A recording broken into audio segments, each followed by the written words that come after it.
اور یہ اتنے زیادہ پاپولر ہوئے کیونکہ قوم پرستی کے نام پر یہ تحریک کھڑی ہوئی تھی، تو یہ اتنے زیادہ پاپولر ہوئے کہ 2018 کے اندر محسن داوڑ اور علی وزیر جو ہے وہ ایم این اے ان علاقوں سے جیت کر وہ الیکٹڈ ہوئے تھے، اور عمران خان کی جب گورنمنٹ کو گرایا گیا تھا تو وہ بھی حکومتی اتحاد کا حصہ تھے پی ڈی ایم کا، اور انہوں نے بھی عمران خان کے مخالفت میں ان کے کو ووٹ دیا تھا۔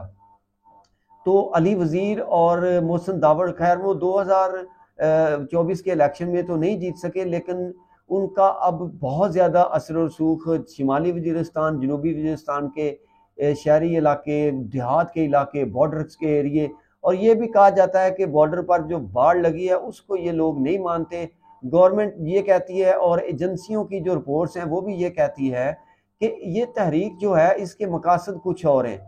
یہ جو پختون ہیں ان کو ساتھ ملا کر ایک علیحدہ اسٹیٹ جو ہے اس کی طرف یہ تحریک جو ہے یہ آہستہ آہستہ بڑھے گی، اور یہی ان کے مقاصد ہے، کیونکہ یہ خود کو جو ہے وہ افغانستان کے ساتھ جوڑتے ہیں اور افغانستان کے جھنڈے بھی لہراتے ہیں، اور انہوں نے آج تک جو ہے وہ اپنا سیاسی جو ایجنڈا ہے اس کو کبھی واضح طور پر نہیں بتایا، اور نہ ہی میڈیا پر انہوں نے اپنے سیاسی ایجنڈے کے ساتھ کبھی گفتگو کی ہے۔ اور آپ نے دیکھا کہ اکثر جو ہے ان کے لوگوں کی چھوٹی موٹی افواج پاکستان کے لوگوں کے ساتھ بھی جھڑپیں ہوئی ہیں، خاص کر وانا اور میرن شاہ اور اس سے ملحقہ علاقوں کے اندر جو بارڈر کے قریب ہیں افغانستان اور پاکستان کے، جن علاقوں میں باڑ لگائی گئی ہے۔ تو افغانستان کے جھنڈے جو ہے وہ وہاں پر لہرائے جاتے ہیں۔ اس کا مقصد جو ہے وہ جو نکالتے ایجنسیاں پاکستان کی نکالتی ہیں وہ یہ کہتے ہیں کہ یہ ایک علیحدہ ریاست جو ہے اس کا ان کا ایجنڈا ہے، اور بعد میں افغانستان کے ساتھ ضم کر کے یہ پاکستان کو جو ہے وہ نقصان پہنچانا چاہتے ہیں۔ لیکن وہ کہتے ہیں کہ جی ہماری جو تحریک ہے اس کا جو مقصد ہے وہ ایک تو جو اس زمانے کے اندر گھر مسمار ہوئے تھے، جنگ کی وجہ سے لوگ بے گھر ہوئے تھے، ان کی دوبارہ آباد کاری ہے، دوسرا ان کو جو ہے وہ فراہم کرنا ہے، سپورٹ فراہم کرنا ہے تاکہ وہ اپنے گھروں میں واپس آ سکیں اور گھر جو ہے وہ دوبارہ تعمیر ہو سکے۔ تو اب جو ان کا ایک بڑا جو ہے وہ جرگہ ہونے جا رہا تھا اس کو فی الحال تو گورنمنٹ نے روک دیا ہے۔ اب صوبائی حکومت جو ہے وہ اس کا جو آفیشلی موقف ہے وہ ابھی تک واضح طور پر سامنے نہیں آیا، تو دیکھتے ہیں علی امین گنڈا پور کا کس طرح کا جو ہے وہ ریاکشن سامنے آتا ہے، کیونکہ خیبر پختونخوا کی جو پولیس ہے اس کو وہاں پر استعمال کیا گیا ہے، اور وہ نیشنل ایکشن پلان کے تحت اس پولیس کو وہاں پر استعمال کیا گیا ہے، اور اس کے اندر کوئی ایسی شک موجود ہے جس کے تحت صوبے کی پولیس کو جو ہے وہ استعمال کیا جا سکتا ہے۔ تو دیکھتے ہیں کیا ہوتا ہے، کیونکہ ایک تو اب منظور پشتین جو ہے وہ اب کافی عرصہ ہو گیا سامنے نہیں آ رہے ہیں، ان کو ڈر ہے کہ کہیں گرفتار نہ کر لیا جائے، اور دوسرا ساری یوتھ ہے ان کے ساتھ، ینگ جو ہیں پختون ان کی اکثریت ہے ان کے ساتھ۔ تو یہ پہلی مرتبہ ہوا ہے پختون روایات کے آپ کہہ سکتے ہیں کہ برخلاف آپ اس کو کہہ سکتے ہیں، لیکن آپ یہ بھی کہہ سکتے ہیں کہ پختونوں کے اندر جو بیداری پیدا ہوئی ہے یہ اسی کا نتیجہ ہو سکتا ہے کہ نوجوان جو ہے وہ پہلی مرتبہ میدان میں آئے ہیں، اور اب خیبر پختونخوا کی جو تحریکیں ہیں ان میں اکثریت جو ہے وہ نوجوانوں کی جو ہے وہ غالب نظر آتی ہے۔ اس سے پہلے اسی طرح ہوتا رہا ہے کہ جرگے کے اندر کچھ جو عمائدین ہوتے ہیں، جو بوڑھے لوگ ہوتے ہیں، وہ جرگہ انہی لوگوں کو سمجھا جاتا تھا، اور وہ جو حکم صادر کرتے تھے سب کو ماننا پڑتا تھا۔ لیٹس سی دیکھتے ہیں کیا ہوتا ہے۔ اور دوسری جو بڑی اہم خبر ہے وہ یہ ہے کہ حکومت اب بھی پورا زور لگا رہی ہے کہ اس آئینی ترمیم کو کسی طریقے سے پاس کروا لیا جائے، کیونکہ اگر آپ یاد رکھیں کہ اگر یہ آئینی ترمیم پاس نہیں ہوتی تو نون لیگ تو بالکل ختم ہو جائے گی، نہ ان کی حکومت بچے گی، بلکہ آپ یوں سمجھیے کہ نون لیگ جو ہے وہ بالکل ہی ختم ہو جائے گی۔ اگر کوئی تھوڑی بہت اس کے پاس اگر کوئی ووٹ بینک بچا ہے پنجاب کے اندر تو شاید وہ بھی نہیں بچے گا، کیونکہ ٹربینل جو ہے الیکشن کمیشن ان الیکشن کو لے کر وہ کام کرنا شروع ہو جائیں گے، اور ظاہر ہے اس کے اندر بے ضابطگیاں تو ہوئی ہیں، اس الیکشن میں حد سے زیادہ دھاندلی ہوئی ہے، اور بعض جگہوں پر کہا جاتا ہے کہ پی ٹی آئی کے لوگ 70 ہزار ووٹوں سے جیتے تھے۔ تو ظاہر ہے جب چیف جسٹس آف پاکستان منصور علی شاہ ہوں گے اور جب وہ آئین اور قانون کے مطابق کام کریں گے تو ظاہر ہے نون لیگ کی سیٹیں گرنا شروع ہو جائیں گی۔ اور جب ان کی سیٹیں کم ہونا شروع ہو جائیں گی تو وہ اس حد تک کم ہو سکتی ہیں. کہا یہ جاتا ہے اور پاکستان تحریک انصاف کے لوگ یہ دعویٰ کرتے ہیں کہ ہماری 180 سے زیادہ نشستیں ہیں، اور نون لیگ جو ہے وہ محض 17 سیٹیں جیتی ہیں. جبکہ مشاہد اللہ سید جو نون لیگ کے ہی سینیٹر ہیں، انہوں نے تو یہ دعویٰ کیا ہے کہ ہماری 18 سیٹیں ہیں، 28 سیٹیں ہیں. تو چلے مان لیتے ہیں 28 نشستیں تھیں ان کی، لیکن حکومت بنانے کے لیے آپ کو جو ہے وہ 28 نہیں بلکہ 180 نشستیں چاہیے ہوتی ہیں. تو اس وجہ سے بہت زیادہ خوفزدہ ہے نون لیگ، اور وہ مختلف طرح کے بیان دے رہے ہیں. پیپلز پارٹی بھی بخلائی ہوئی ہے، اور اس طرح جو ہے اسٹیبلشمنٹ کے اندر بھی ایک بے چینی ہے.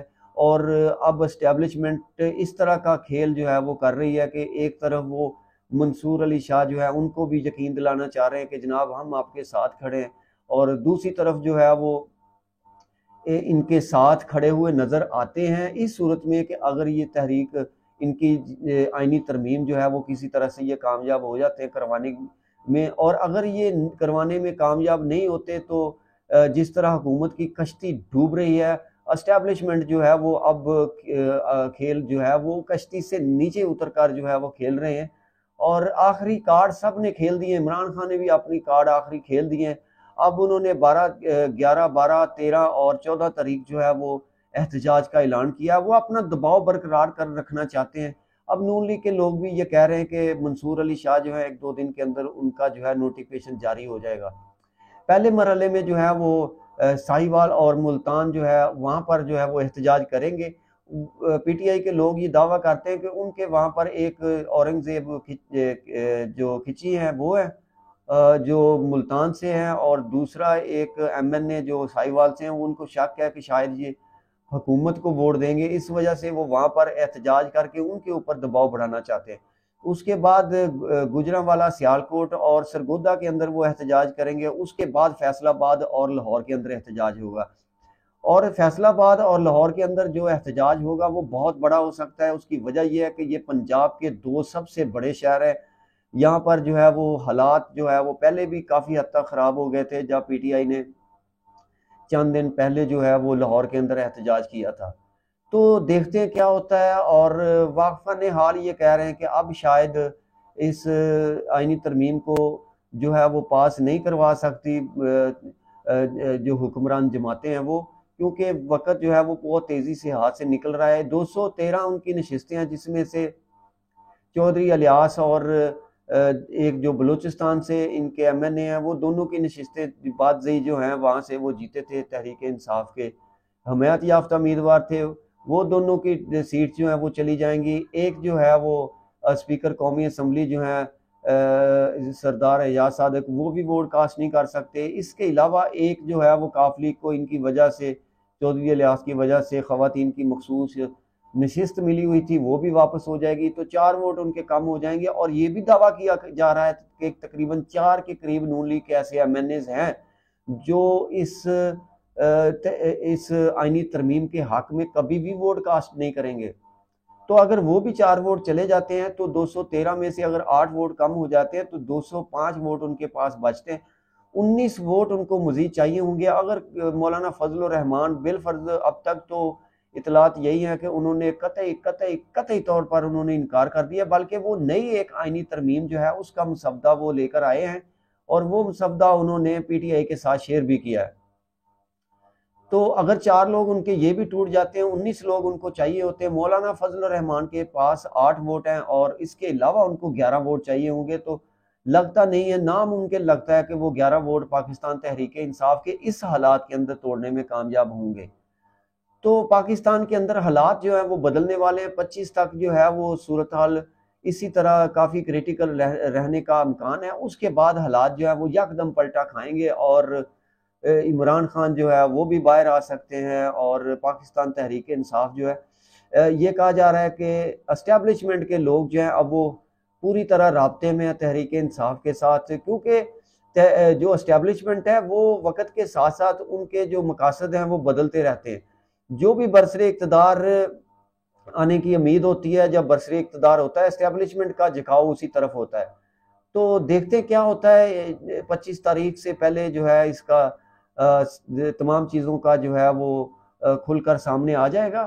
لیٹ سی کہ کیا ہوتا ہے. فی الحال تو اسلام آباد کے اندر جو شنگھائی تعاون تنظیم کا اجلاس ہو رہا ہے، یہ ایک بڑی کامیابی ہے پاکستان کی، اور اس کو سپورٹ ضرور کرنا چاہیے.